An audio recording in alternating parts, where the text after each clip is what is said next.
This is NTA Nationwide, and I am Joseph Johnson. Thanks for joining us.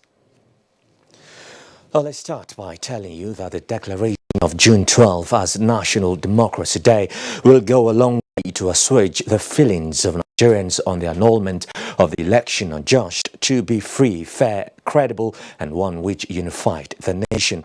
President Muhammadu Buhari said these at the special national honor investiture of late Chief Moshood Abiola, his running mate in the election, and other heroes of that historic event in Nigeria's democracy.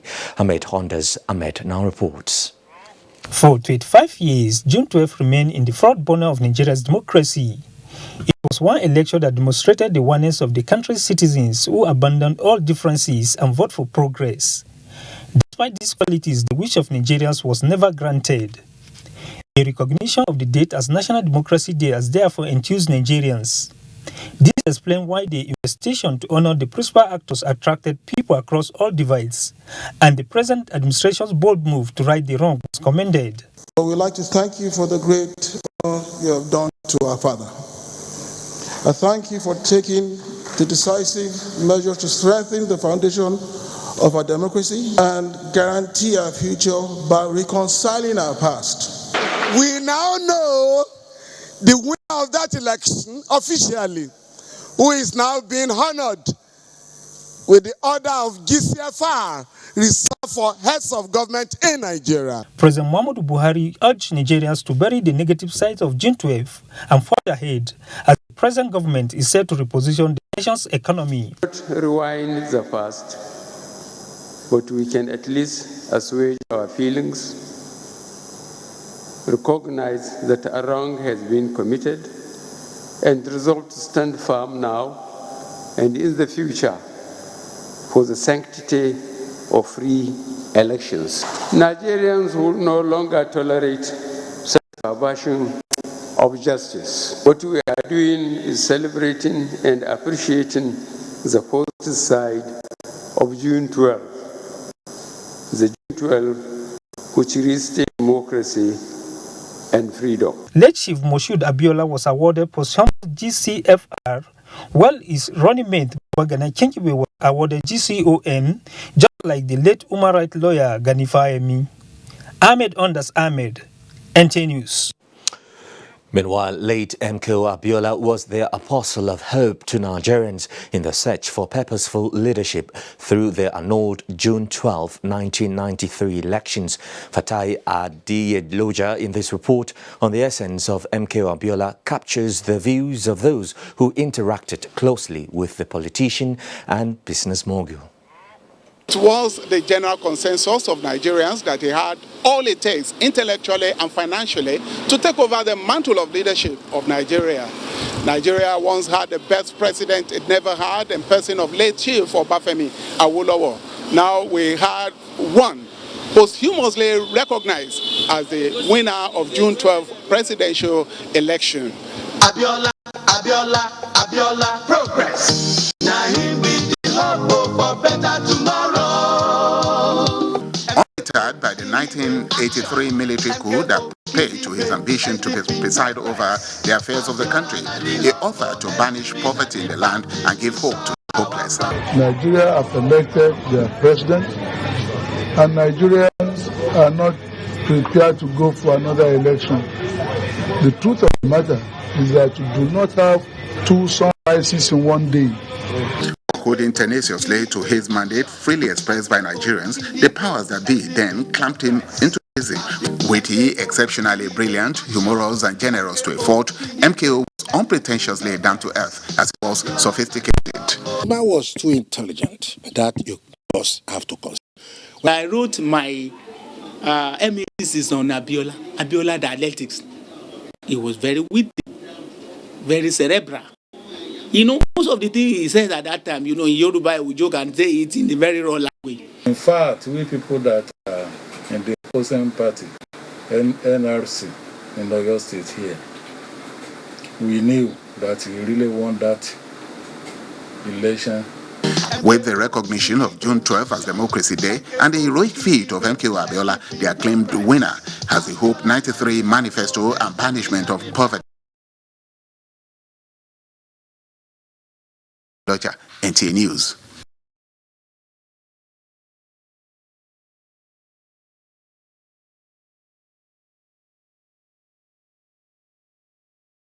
Since Yusuf in this report tells us the relevance of June 12 to the current democratic dispensation in Nigeria. Nigeria on the march again. On the march again. Looking for Mr. President. On the march again. MKO is our man. The annulment of the elections held 25 years ago by the then military government of General Ibrahim Badamasi Babangida aborted the country's envisaged Third Republic, which was anchored on the two-party system. The National Republican Convention, NRC, had Bashir Tofa as its standard bearer, and Moshood Abiola was the candidate of the Social Democratic Party, SDP. Using the option A4 system that involved the physical counting of voters at polling units and the immediate announcement of results in polling centers, the presidential election was adjudged the freest and fairest ever in the history of the country, where millions of voters, irrespective of tribe, religion, age, and gender, voted massively for the man who they believed to be a figure of hope for a new Nigeria. The annulment led to protests in many Nigerian cities that went on for months, rallies by interest groups and ordinary people, strikes by major unions leading to arrest and incarceration of hundreds of Nigerians. This tension continued for years, even with the change of government from an interim national government to that of military leader General Sani Abacha. In the ensuing impulse, the acclaimed winner of the election, MKO Abiola, died while struggling to reclaim his mandate. For the past 25 years, there have been calls from across the country and beyond to redress what many refer to as a great injustice.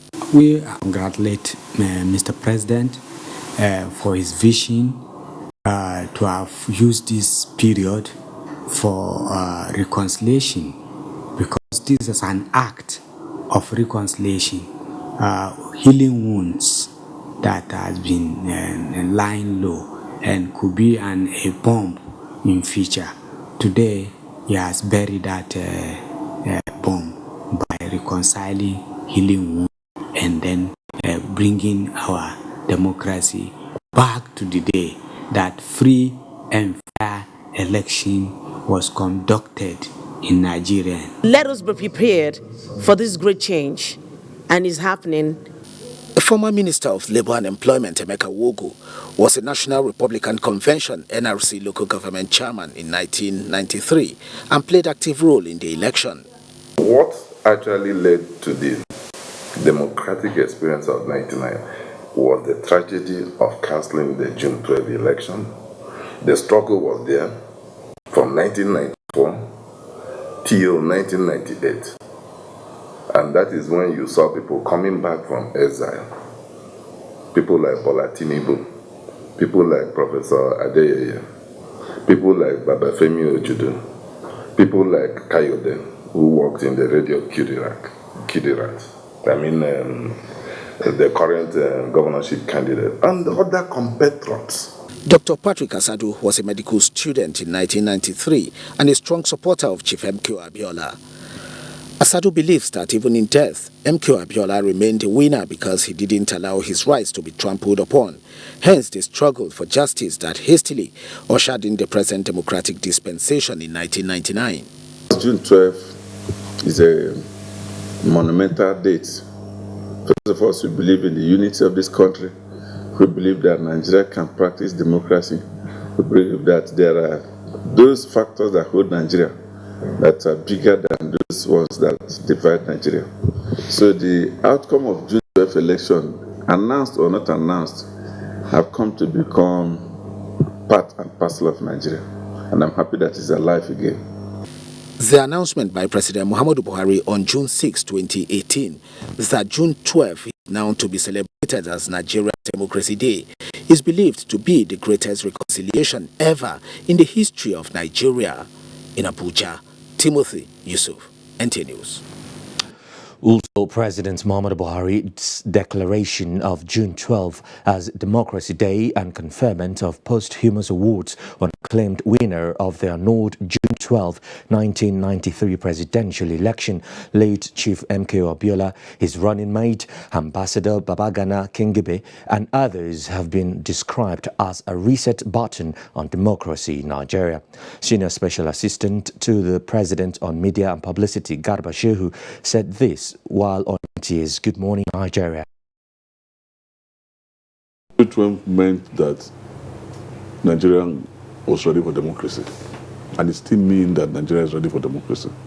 The ambience was quite warm and positive as discussants took turns to describe what June 12 means to Nigeria. June 12 is about the people. That the people, as you know, is at the heart of democracy. The people drives democracy. If you respect the integrity of the people, then you are laying the foundation for democracy. It's proof that we can actually work together for a common goal. It's proof that Nigerians can unite, without resorting to divisive rhetoric. It's proof that the people can stand up and fight for what they believe in, irrespective of the cost. It should not be only for a public holiday. What June 12 stood for is the principles of democracy. They, however, drew attention to what Chief MKO Abiola's death did for democracy in Nigeria and lessons Nigeria can learn so as to reorganize and told the path of what Basharun MKO Abiola stood for. We've lost our way. Can this help us get back to, where we were? Because you had reached a certain height up there, and then there was this crash. This country had been sick from then until now. And as we have seen, all of the efforts to heal have merely been pretentious.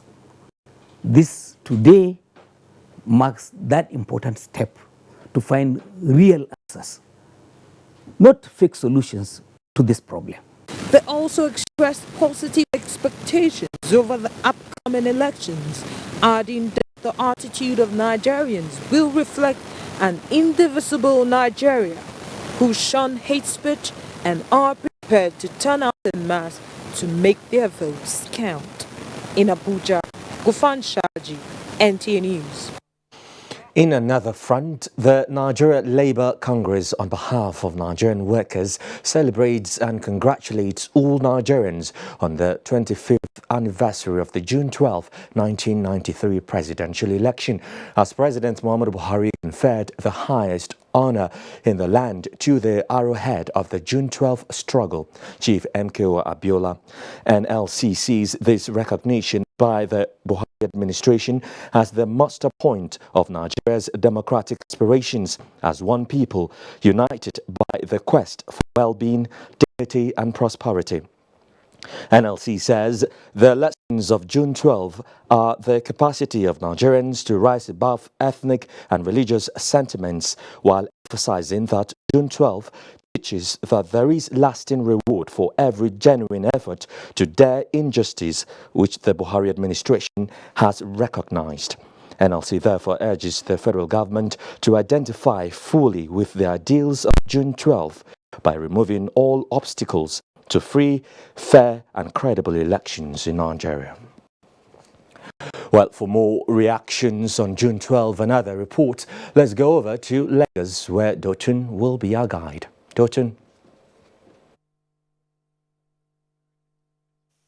Joseph, glad to have you join us. Residents of Lagos State today observed public holiday to mark the 25th anniversary of June 12 and equally celebrate the recent posthumous national honor of the acclaimed winner of the annulled June 12, 1993 presidential election, Moshood Abiola. Ken Igbeluge, who monitored activities in the metropolis, reports that the unusual traffic jam being experienced in the state daily was absent. A drive through major roads in the metropolis indicate the obvious. Residents observing the public holiday declared by the state government. Fewer commuters at the bus stops. Absence of the usual gridlocks on the roads. Motorists driving with relative ease.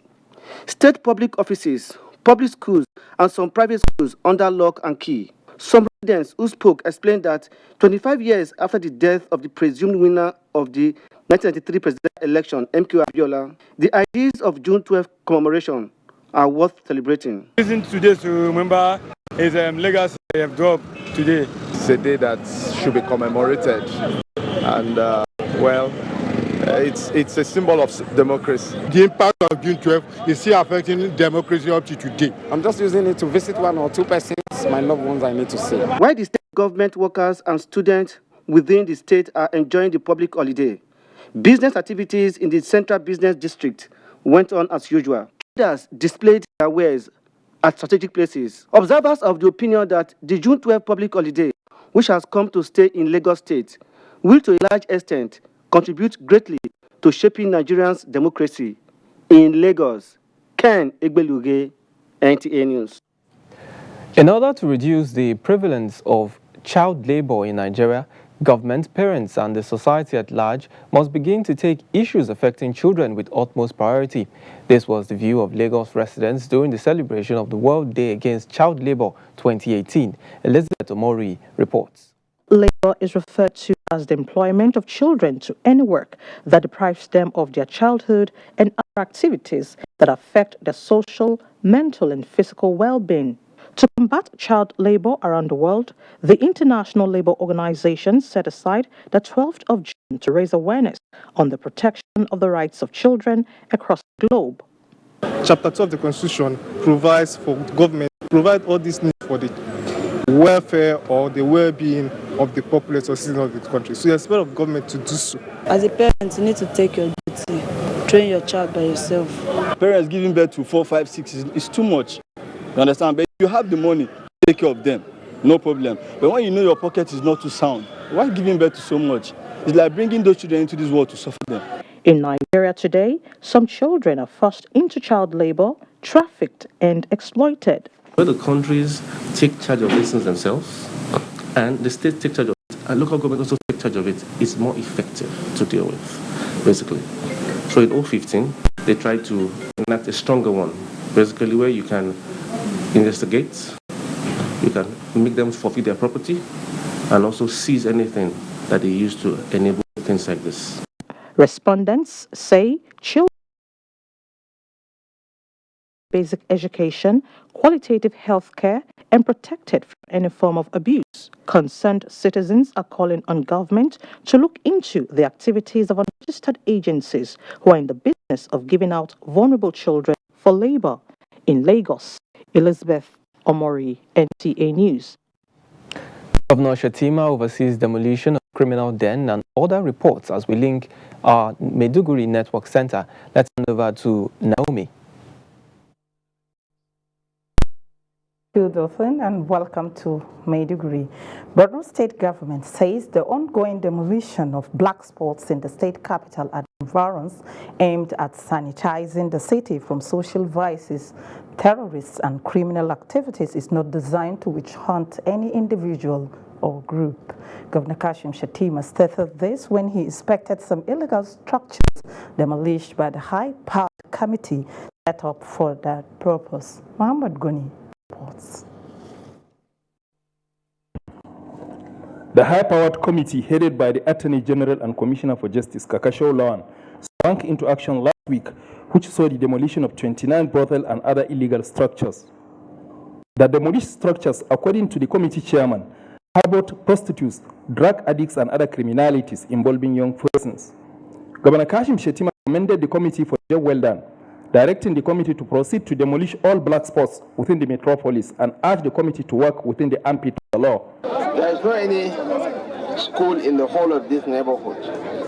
We have the option of building a school here or using the bond structures of the Independent State Electoral Commission office as a school to meet the yearnings and aspirations of the people of this neighborhood. Meanwhile, Governor Kashim Shettima has commended the management of the Borno Express Corporation for procuring a fleet of vehicles to enhance its operation.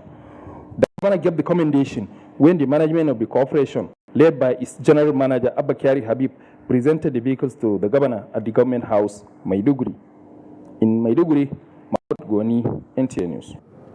Borno State government has approved the allocation of 200 plots of land to widows of civilian joint task force who sacrificed their lives in the fight against Boko Haram insurgents.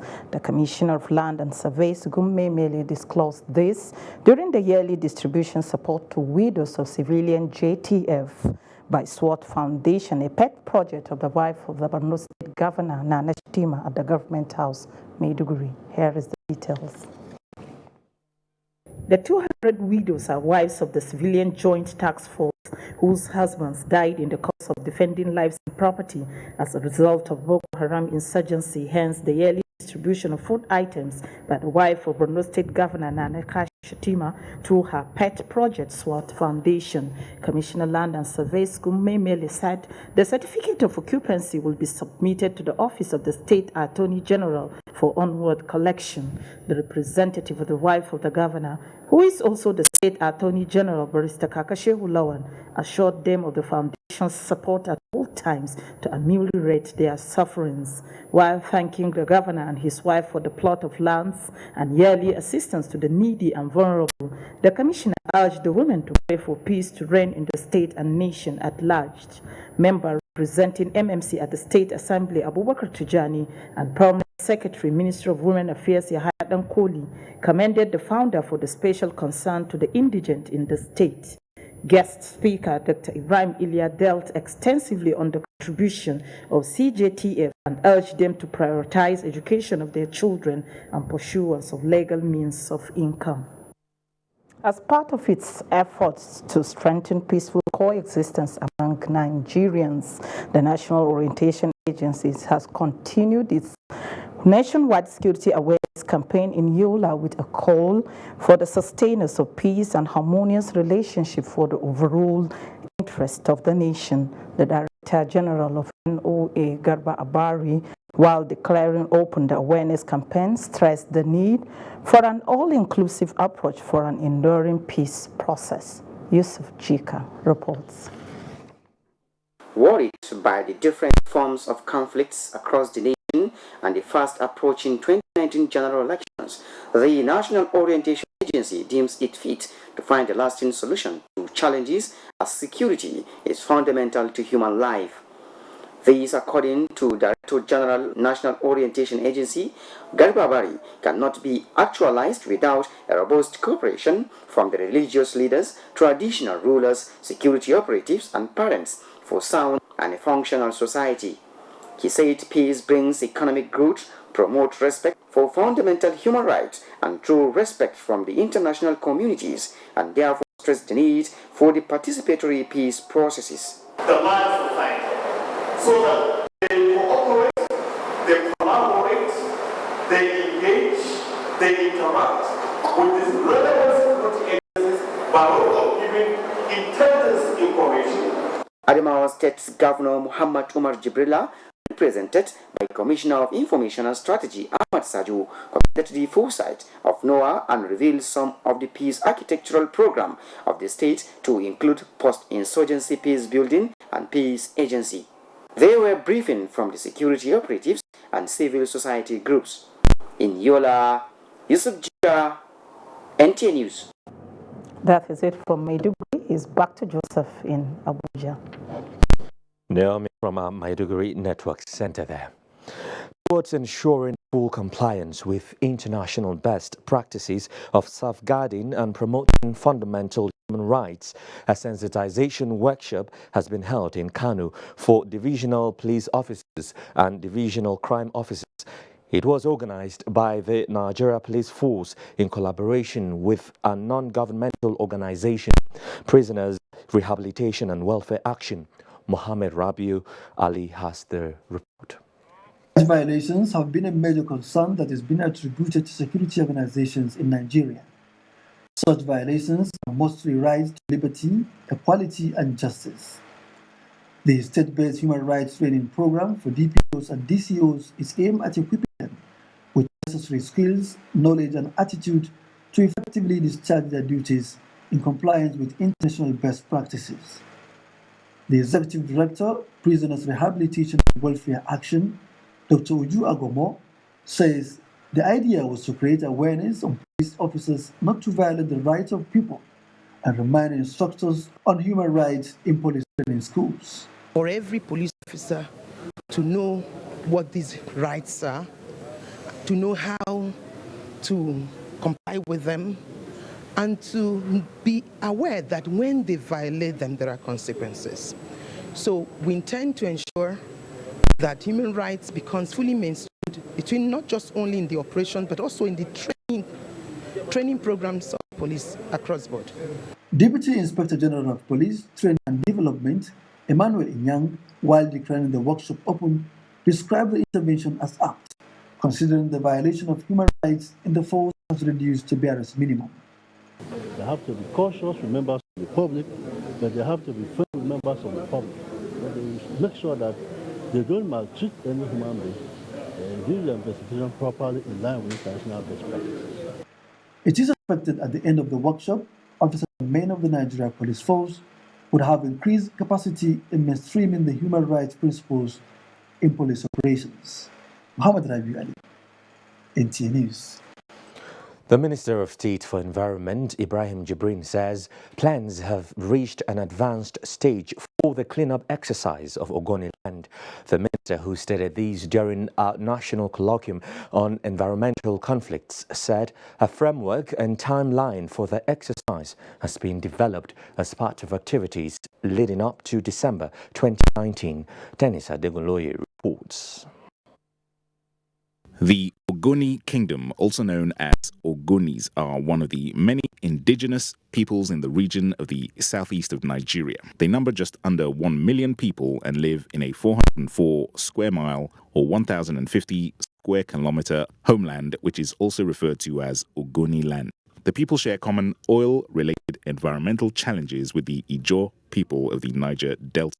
Over the years, there has been massive public protest against oil companies as a result of environmental degradation in the area. The Minister of State Environment, Ibrahim Jibrin, enumerated the impact of the environmental pollution in the regions and restated the Buhari administration's commitment to righting the wrongs of Ogoni land. It's a promise made by Mr. President to clean the Ogoni area, and by extension the Niger Delta. We know that if we don't do this thing right, then there will be no chance of addressing other equally polluted areas. Inaction by successive governments over the last 40 years, he acknowledges, has resulted in mistrust and endless agitations, but reassures the people that the federal government is already putting tangible measures into place. These include 400 companies acquired, 60 of which are foreign, and assessments are ongoing. 14 sites have been delineated and handed over to consultants.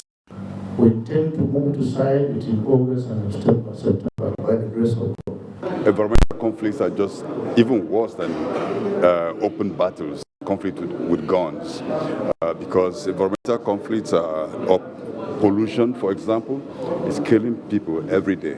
The theme of the colloquium is environmental conflicts and the quest for national identity. Dennis Adegunloye, NTA News. Nationwide continues in a moment after these messages. Don't go away. Hate speech is not a joke. It incites genocide and crimes against humanity. Most of Africa's civil wars are caused by hate speech from one tribe against another. We don't want it here. The Nigerian government stands firm against hate speech. Under no conditions whatsoever should we tolerate or excuse or justify hate speech or hateful conduct of any kind, especially where such is illegal. There's no doubt that the resurgent push for separatism, as well as the rising cases of ethnic and religious disharmony, are all traceable to the growing phenomenon of hate speech. One nation bound in freedom, peace and unity. Nigeria, one nation, one people. This is a public service announcement brought to you by NTA. Buy Nigeria, not for you and me. In partnership with the Manufacturers Association of Nigeria, MAN, and NTA TV Enterprises, State Concept Limited presents BuyNiger.com. BuyNiger.com is a one-stop e-commerce portal and public procurement referral for made in Nigeria products and services. The portal is a unique platform designed to address some of the core challenges confronting local patronage and micro, small and medium enterprise development in Nigeria. To register your company, products and services on the portal, please call 080-7392-1111 or 080-7392-3333 or visit www.buyniger.com to grow and diversify our economy. Buy made in Nigeria. Buy Niger. Create jobs. Nigeria will survive. Nigeria must not fail. It is time for us to buy. Made in Niger. Made in Niger. My children cannot go to any school that has no class. For others, it's all about status symbol and making a statement of arrival on the highway of the rich. If they ask me to buy them a helicopter, I will go and borrow money and buy a helicopter for them. Cheaper schools are also believed by some to possess the humility of purpose that engenders a calm and equality-based sense of education in the students. And they do not make unnecessary demands. Should schools take the position of parents and raise our children? But I don't see anything wrong there. We pay dearly for it, so they should work. On this week's episode of Professor John Bull, titled Expensive School. My street now, number 1 Olodo Abada Street, by get junction. Follow that, you must be stupid express enter. You hear me? See he knows like when Kata the worry. Over and out. Brought to you by Glow. The largest data network, Glow Unlimited.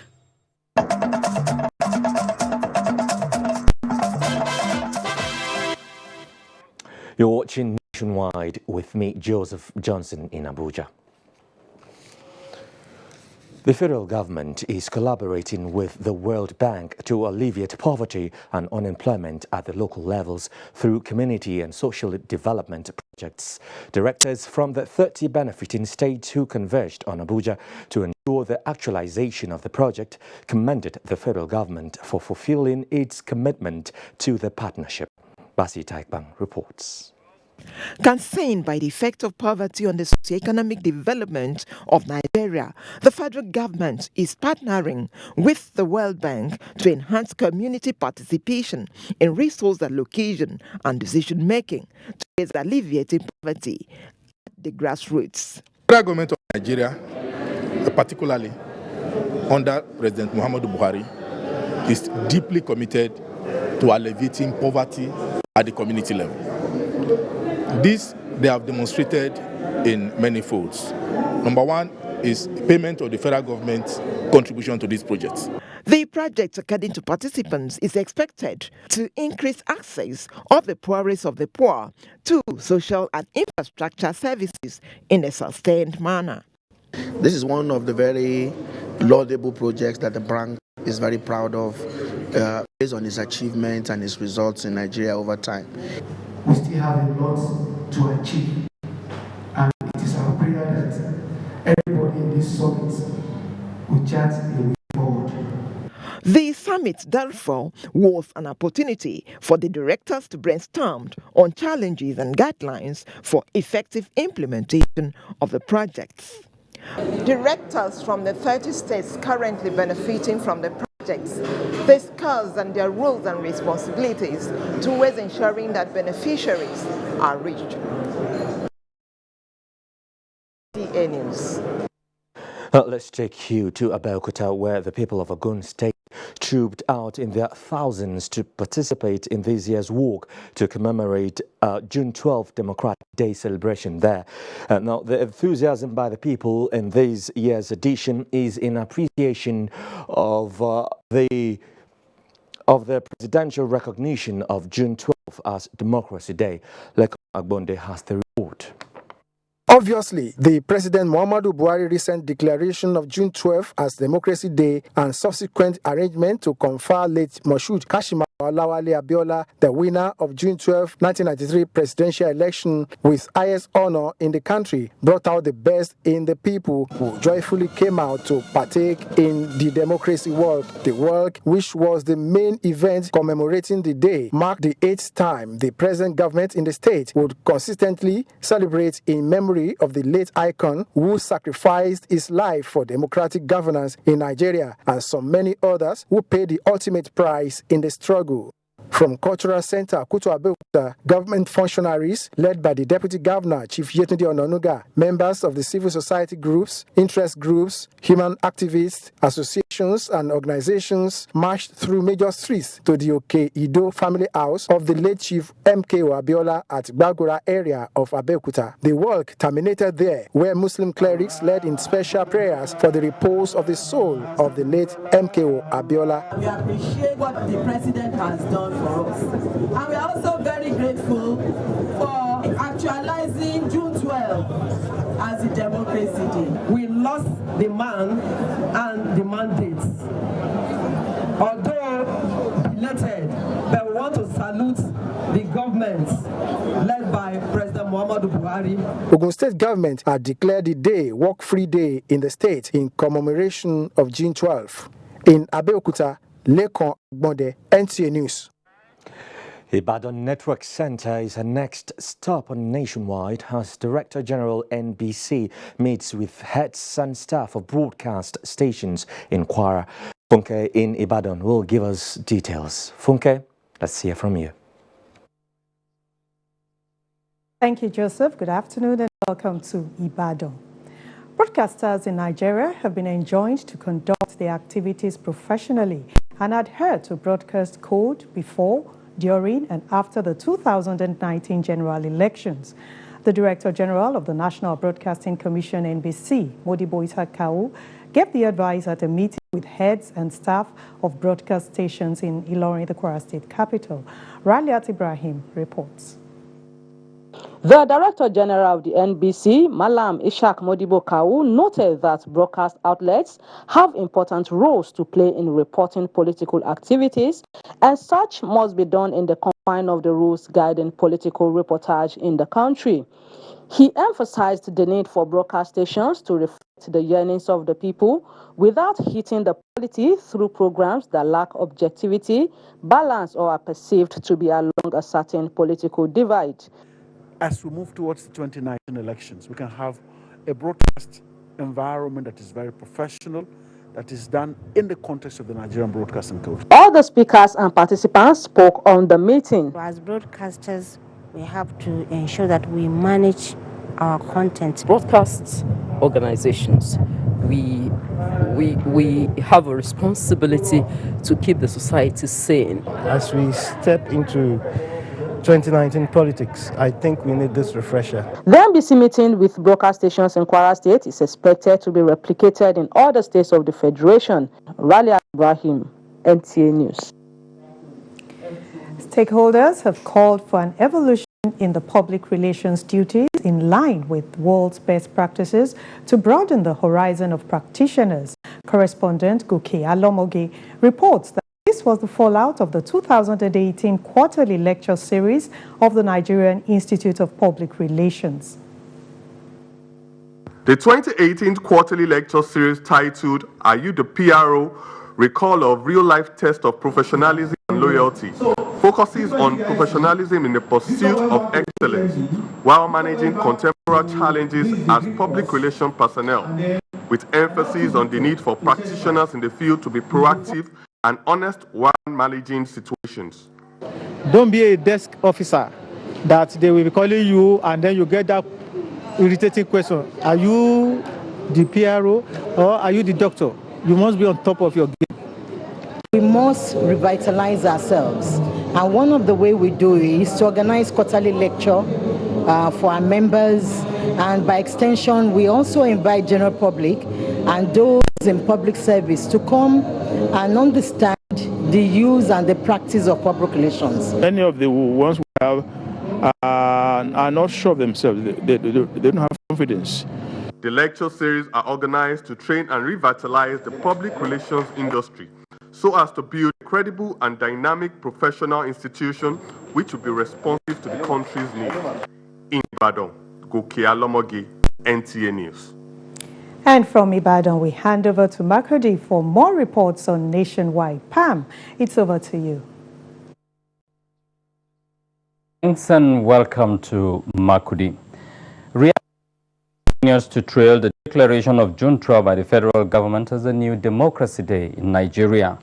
Charles Saba, who sampled opinions of some Nigerians in Makurdi, reports that the day has come to acquire more significance to many people who hitherto did not take it seriously.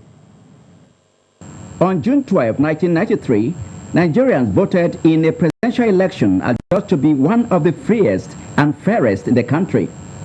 The result of the election, which would have seen the emergence of Chief MKO Abiola as president of Nigeria, was annulled midway by the military regime of General Ibrahim Babangida. Since then, some Nigerians, especially those from the southwest, have been agitating for his recognition as the winner of the June 12, 1993 presidential election. It is in response to this that President Muhammadu Buhari directed that, with effect from next year, Nigeria's Democracy Day, which has been marked on the 29th of May for 8 years, be shifted to June 12. Number one is what Nigerians expected long ago.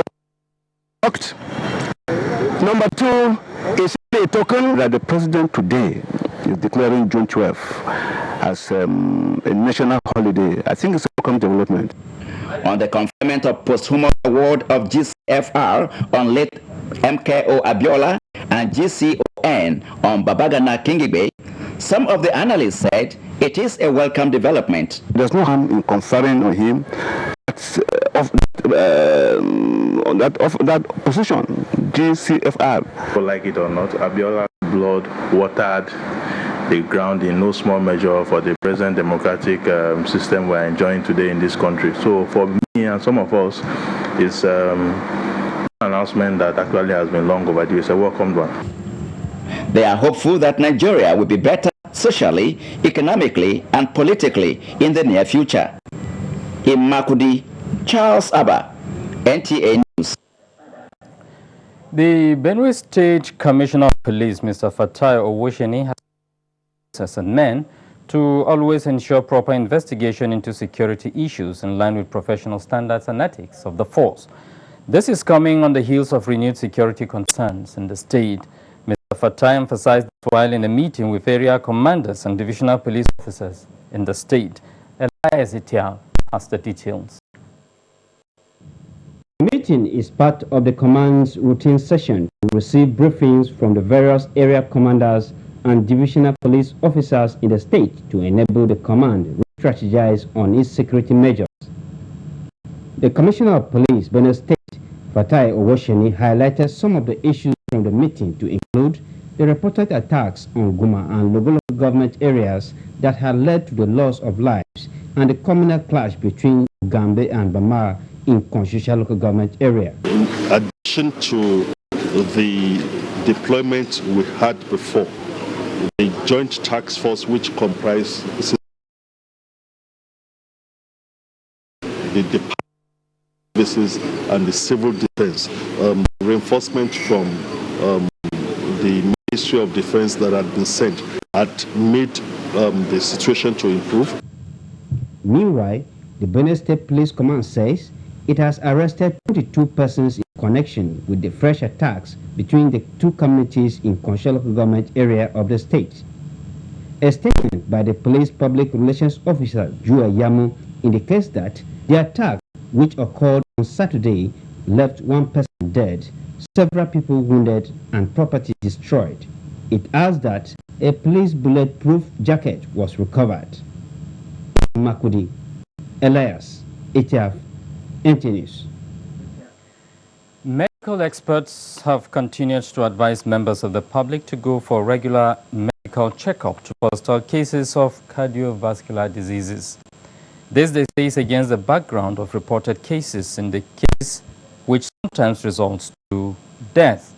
In this report, health correspondent Blessing looks at some of the issues at stake. Cardiovascular diseases such as hypertension, angina, stroke have over the years been on the increase. According to World Health Organization (WHO), cardiovascular diseases are the #1 cause of sudden death globally. In Nigeria, an estimated 500,000 people die annually from heart-related diseases, most of which were never diagnosed. This is because of our lifestyle. Instead of doing exercise, many people tend to be sitting idle and enter their vehicle, and then when they come home to their offices, they will sit for a very long time. Most of them don't even wake up to move around. For some, regular medical checkup have reduced their risk of developing heart failure and other complications. When getting older, it's good that one goes for medical checkup because there are some things you do when you are young, you find it difficult to do as you are getting older. I don't have time actually to do exercise, but I know its importance. Dr. Jonah Ogbaji practitioner says most cardiovascular diseases can be prevented by addressing behavioral risk factors such as use of tobacco, unhealthy diet, obesity, among others. These things will make the body to be active, and actually some of these diseases could be avoided by a regular exercise. Another aspect of importance is the diet. He added that policymakers should create conducive healthcare environments for people to make healthy choices and live better lives. In Makodi, Blessing Omeche Ebute, NTA News. And that will be it from Makodi. Joseph, it's over to you now for the rest of Nationwide. Thank you, Pam. In the true spirit of the holy month of Ramadan, women in Da'awah, in collaboration with Jama'atu Da'awah, have carried out a medical outreach at Shetugo village in Kuje Area Council in Abuja. The medical outreach is not only in line with Islamic injunctions of extending hand of fellowship to the needy, but also a way for the women in Da'awah to contribute their quota to the health sector.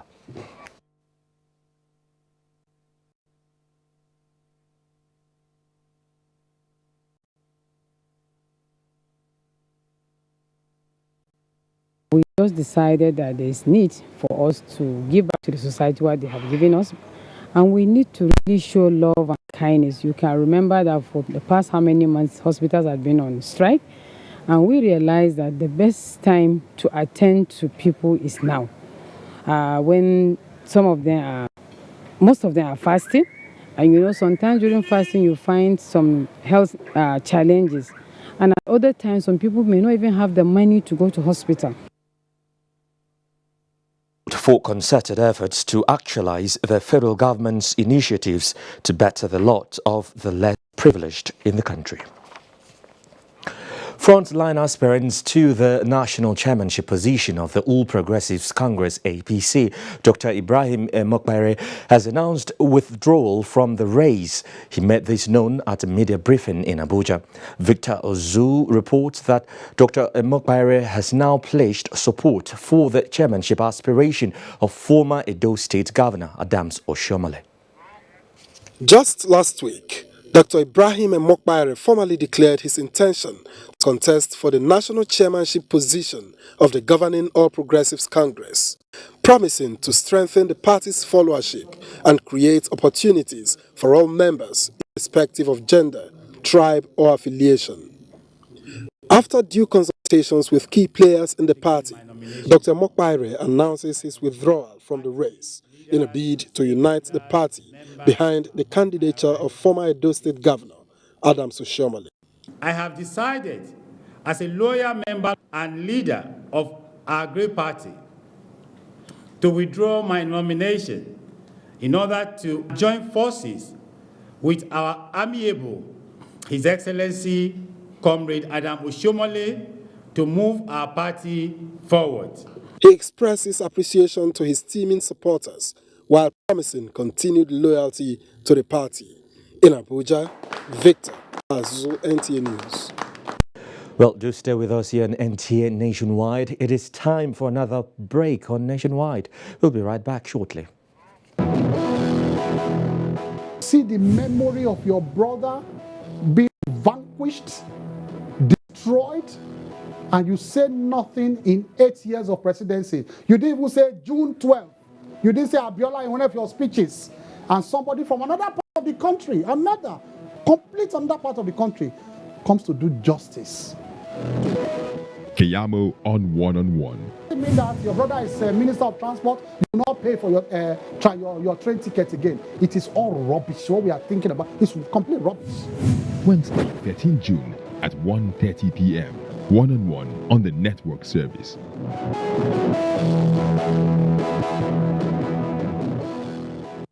NTA Television College Jos admission form for diploma program in film and television production, television engineering technology, broadcast journalism, and degree programs in mass communication, television journalism, and mass communication television production is now on sale. The sale of forms will commence 14th May and run 13th August 2018 at the cost of 7,500 naira only per form, payable through the remitter platform in favor of NTA Television College Jos. Forms can be obtained from all marketing offices in NTA State Capital Stations, zonal centers, Training Directorate of the NTA Headquarters Abuja, and the Office of the Academic Secretary of the NTA Television College. Applicants are required to possess 5 credits in GCE, SSCE in relevant areas of study, including English and Mathematics, in not more than 2 sittings. All completed forms attached with photocopies of credentials must be submitted on or before the 13th of August 2018 to the stations where the forms were obtained. For further inquiries, please contact the Office of the Academic Secretary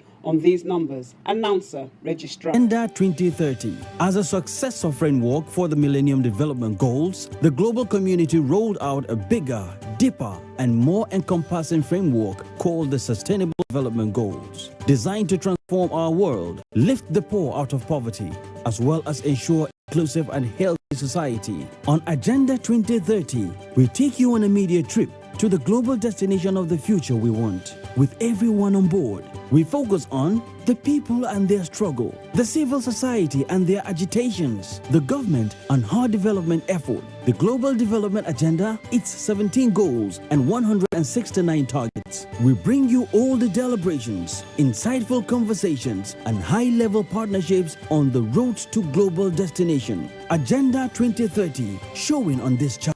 Agenda 2030, leaving no one behind.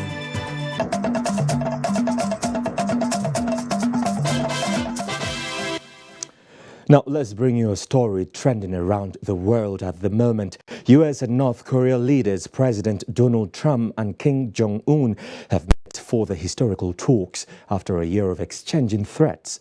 The body language of 2 leaders was openly friendly at the Singapore summit. Adebola Brooks-Lynn Sunday reports. Before proceeding for talks, the 2 presidents shook hands at a luxury hotel in Singapore's Sentosa Island. After the meeting, with translators only present, the leaders signed a comprehensive document, including diffusing tension and nuclear disarmament between the 2 nations.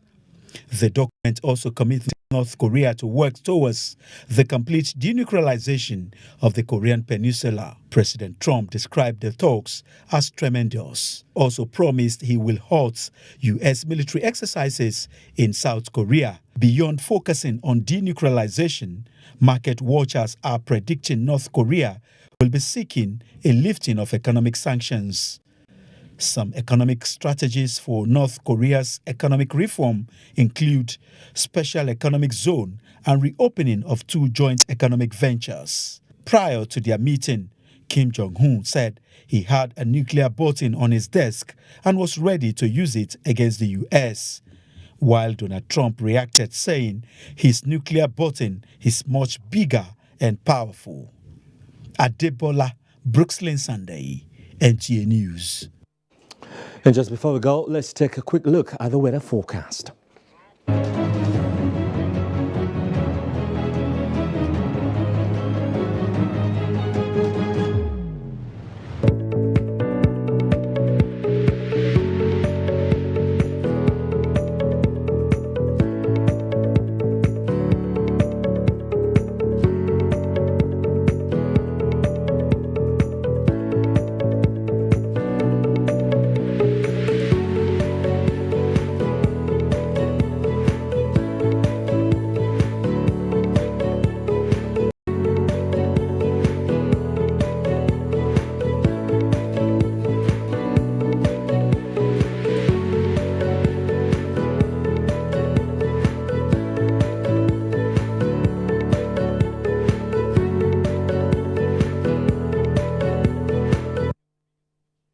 And that's NTN Nationwide. From me, Joseph Johnson, and all of us here, thanks for watching and take care.